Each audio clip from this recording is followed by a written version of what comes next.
All right, we are just getting started. Hey there, I'm Mitch Goldberg. Welcome to my live stream. This is called Be the Boss of Your Money.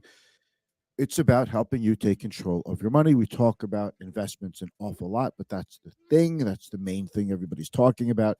Interest rates, inflation, the stock market, and you're watching your lifetime savings disappear, evaporate because the stock market's down. And you're wondering, why didn't I learn my lesson since the last horrible bear market of 2008, 2009? Why am I doing this to myself? Well, you did enjoy the gains. You were, wondering like how much better your life is going to be because your accounts are up, your investments are up so much. Well, now did you not enjoy that? So this is the give back. This is called payback. This is called risk, volatility. And the same thing happens in real estate. Everything's a cycle. Oh, did I say real estate? Yeah, that's right. Believe it or not, your house could go down in value too. Everybody thinks, not in my house. I've got the best backyard. I've got the best, you know, frontage view, the best curbside appeal. Everyone has something special about their house, but at the end, a house is just a house. In any event, when it's your house, it's a big deal, but when it's somebody else's, it's not. But let's talk about the stock market. We talk about this a lot, and a lot of you are wondering why you didn't learn your lesson, and that's a fair question to ask. But I would venture to say, what lesson are you referring to? That you're upset that the market is down? You had the upside, you enjoy the upside, so now you have the downside. That might sound a little callous. You're like, oh, come on, Mitch, it's not really what I wanted to hear. Okay, let's just hold on a second. Intellectually, markets always recover. They always have. It takes some time, but they recover. And some of you are thinking, I might not have a lot of time, and I talk to people all the time who are 65, let's say 65 plus, who feel that I can't get my glasses straight, who don't have people feel they don't have the time. This will come back. Now, I feel like sometimes we have to delineate between what kind of investors we're talking to. There are two kinds of investors. Two. Two. Two. Okay, did I make myself clear? There are those who are investing in index funds or general, diversified products like mutual funds and exchange traded funds. And there are those who are invested in individual stocks. So when I say to somebody that don't worry, the market always comes back, I'm really talking to the person who is in broadly diversified investment products like ETFs or mutual funds that track an index, for example. You can't invest directly into an index, but you can invest in a security that tracks or mimics an index. For those of you who are in those will come back because the major averages have always recovered. I can't guarantee beyond a shadow of a doubt that the major averages will recover, but they always have. And the betting is they always will. There's a couple of reasons for that. We'll get into that. And then there are those with individual stocks. And I like to say individual stocks don't always recover. Some recover and go on to make new all time highs, some go to zero. How many individual stocks should you have to make sure that doesn't happen to you? I can think of lots of really good, solid companies that have been complete blowups, that have been disasters for investors that have never recovered from highs. Uh, GE is one of them. GE was, General Electric was a can't miss and must have stock. There are others, the Fords of the world, the GMs of the world. These stocks never seem to go anywhere. So there are plenty of stocks that never recover. And we can't say for sure that the leaders of the last bull market are going to recover and stay leaders in the next bull market. When you have an index or a diversified mutual fund, your odds of having that stock or that new group of stocks lead the markets higher is obviously much greater because they'll become part of an index. So, and then they go on to new highs. So if you want to get the new winners for the new bull market, you probably are best off. You may be best off. I should say you may be best off in an index fund. Now you could try to pick the stocks, and I am not adverse to picking stocks. I like to do that. I enjoy it and have many clients in individual stocks. We talk about individual stocks a lot. There are blue chip companies like Honeywell, Procter and Gamble, Pepsi, Merck, which just hit a new year high today, and Eli Lilly, which just hit a new year high today. There are lots of great companies out there to buy. There are lots of great companies to buy that I feel pretty strongly have already withstood the test of time and will be here for me tomorrow and tomorrow year. So I don't mind getting into those stocks. And when they get cheap enough, I'll jump on them. And sometimes I already have enough of them. So that's what we're going to talk about. Now, my name is Mitch Goldberg. You're watching Be the Boss of Your Money. If you have any questions about what we're talking about today, please hit me up in the comments. I love hearing from you. And while you're watching, if you don't mind, if you're watching the live or the replay, give me a thumbs up, a heart, an applause, a wow, depending on whatever reaction is available to you, depending on which social media platform you're watching on. I live stream to YouTube, Facebook, LinkedIn, and Twitter.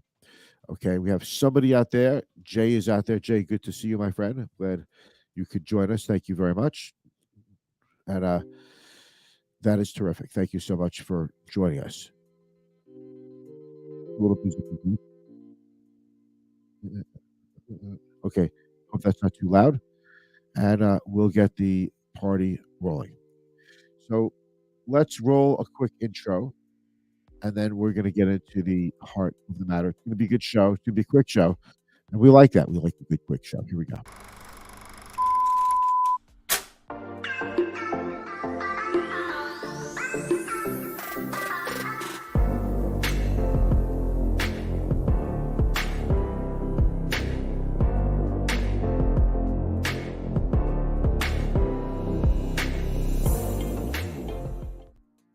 All right, good to have you back.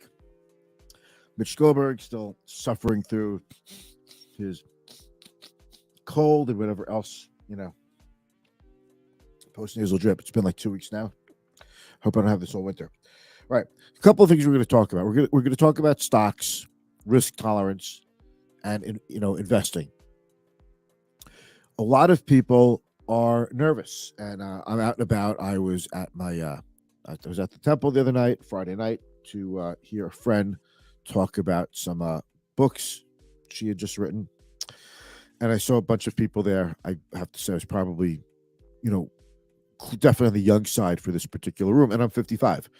And people there saying, I'm a little concerned. The market's down. And they kind of joke about, this market, And I could tell these are people who have overindulged in stocks because they probably got away from the strategies that they were using, a long time ago, 10 years ago or more, because eventually investing started to get easy. You buy individual stocks, you make more money than the average. And if you plow to the really big ones like Apple, Microsoft, Facebook, Google, okay, you did even better than the averages and you were feeling pretty smart. Those stocks have gotten rocked. Amazon, for example, okay? And people also decided, I need dividends. I can't get money. I can't get income from bonds. So I'm going to buy dividend payers. And now the dividend payers have gotten absolutely smashed also. So, and they're wondering, what do we do? Well, first, the thing is to wait. Wait it out. The good ones will recover. How do you know if you have the good ones? That's the risk we take. Okay, right there and then. I could give you some analytics to look at. I could say when a stock stops going down on bad news, it's time to buy. I could say, look at the chart. There's so many ways to say and to determine if a stock is ready to bounce, ready to go higher, ready to stop going down. But all of these things involve one thing. That's the future. And we really can't tell the future. We like to think we can. We like to think we have the powers of prediction, but we don't. And it's times like this when investors get a little insecure and they start to think, what if I'm wrong? What if the market never recovers? Because if you think about what led us to this point was zero interest rate policy, ZIRP. TINA, there is no alternative. If you think about it that way, that the Fed tamped down interest rates and brought back and purchased long-term bonds, the Fed literally helped push investors into stocks, into dividend-paying stocks for income. Are we going to have that same set of conditions again? No. So then why would you expect your stocks to go up again? But stocks do go up again. And we've had market rallies with higher interest rates. We've had market rallies with lower interest rates. They're tied to each other. And although the highest priced, highest valuation, stratospheric valuation type stocks, those have gotten rocked, and those are likely the ones that will never recover. Eventually, investors come back to wanting earnings, revenues, growth, dividends, companies with cash flow, companies that make products that you need, that they have to have. Okay, that's what's going to come on. What I really like now is investors are finally talking about opportunities. We forget sometimes that we live in America. We're in the land of opportunity. And as bad as things get, we have a tendency to get very negative. Certainly everything you see on TV is very negative because we have an election coming up. So everything is just incredibly negative. The stock market's way down. Inflation's up.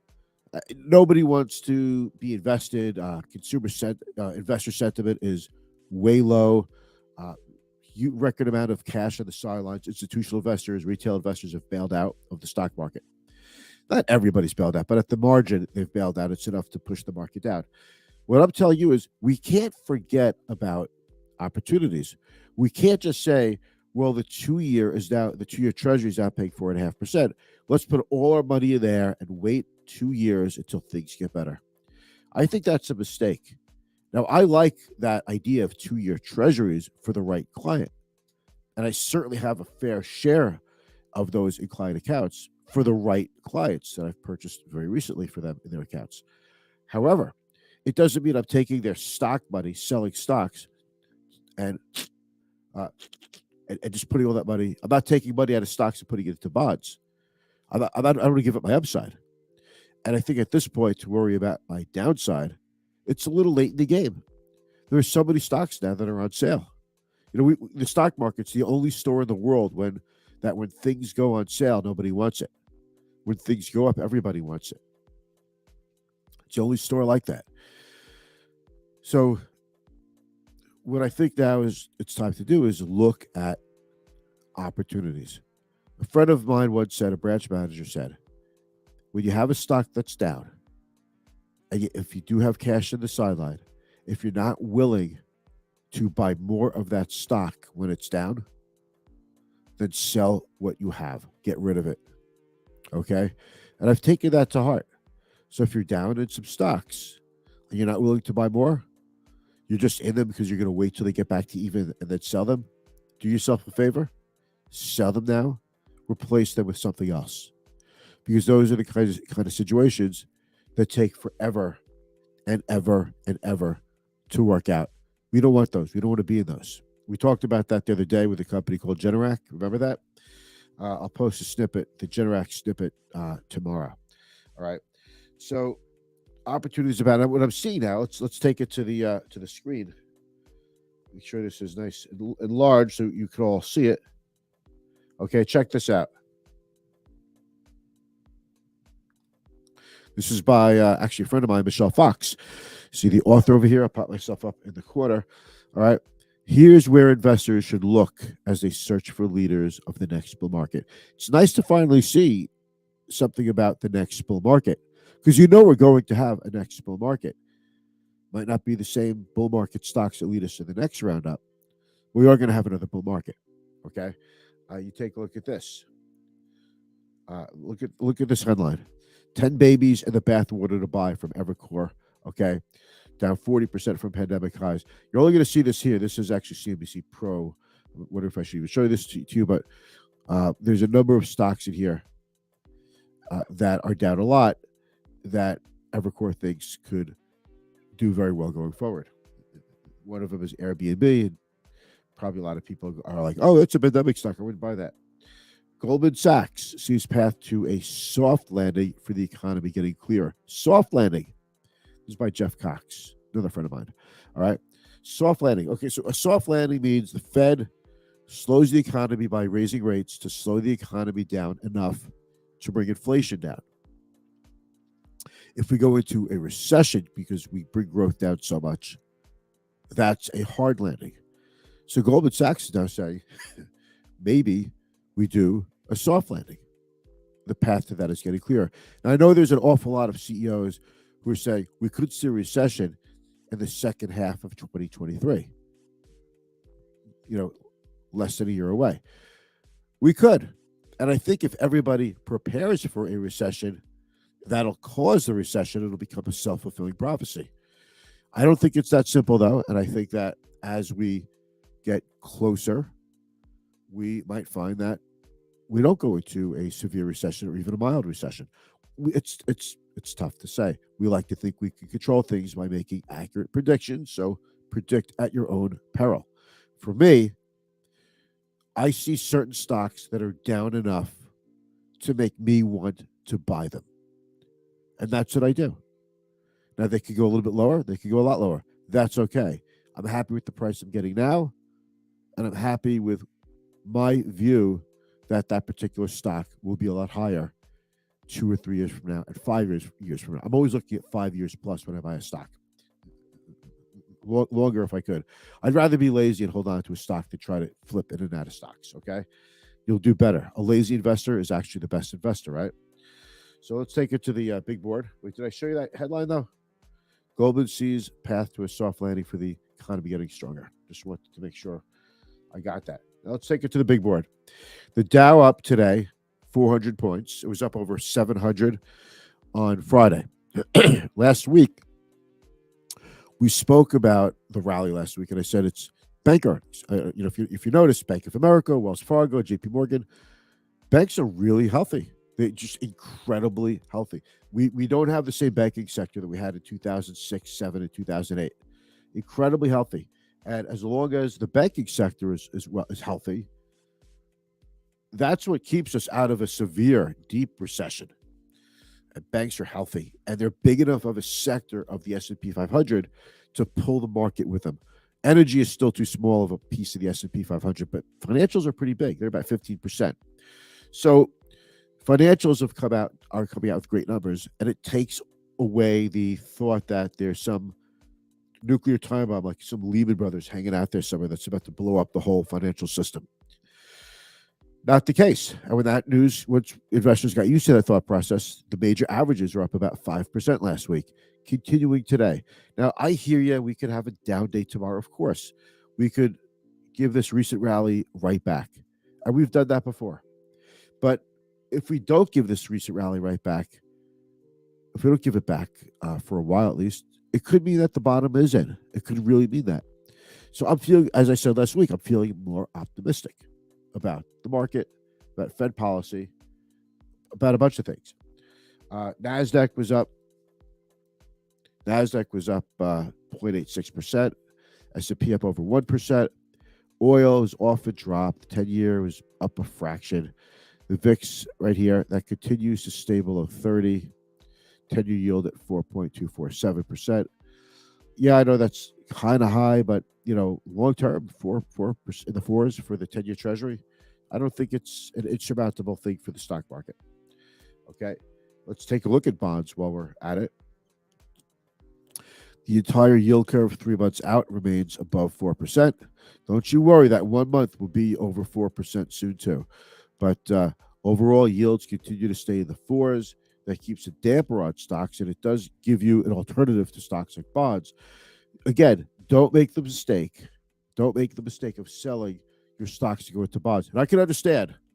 If you want to take a bond ETF or a bond fund, you want to take the loss and swap it into a 6-month T-bill, for example, and then come out of that in 6 months and go back into a bond fund. I get that. I think it's a good strategy because I do it.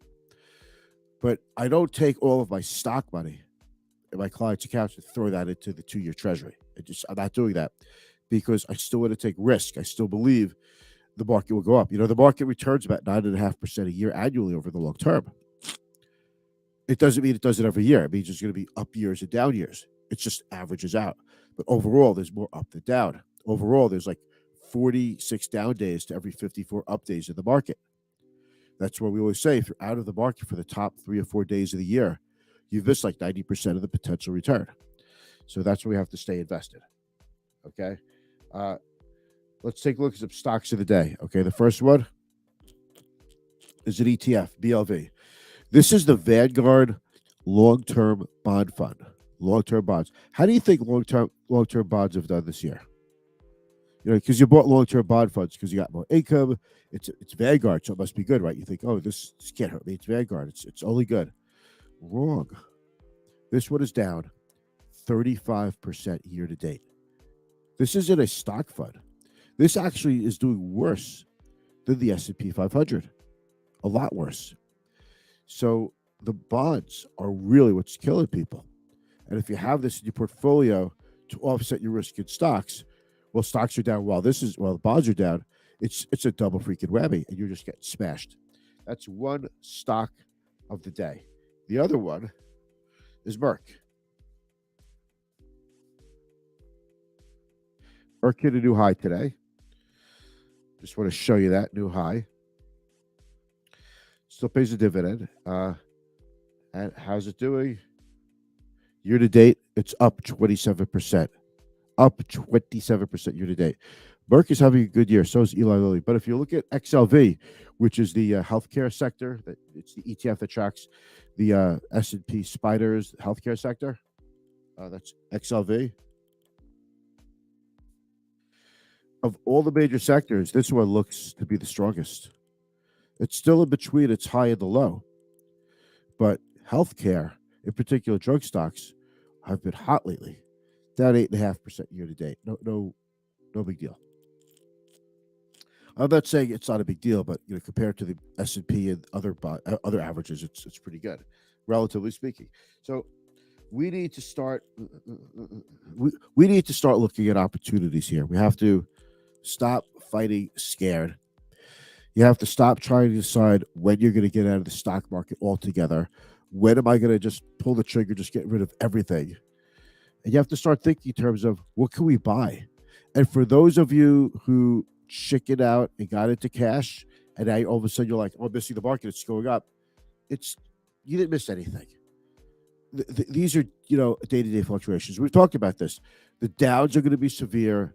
The ups are going to be rips higher. And we're just going to have these big ups and big downs going forward. It's part of the volatility. It's part of the way the market works now.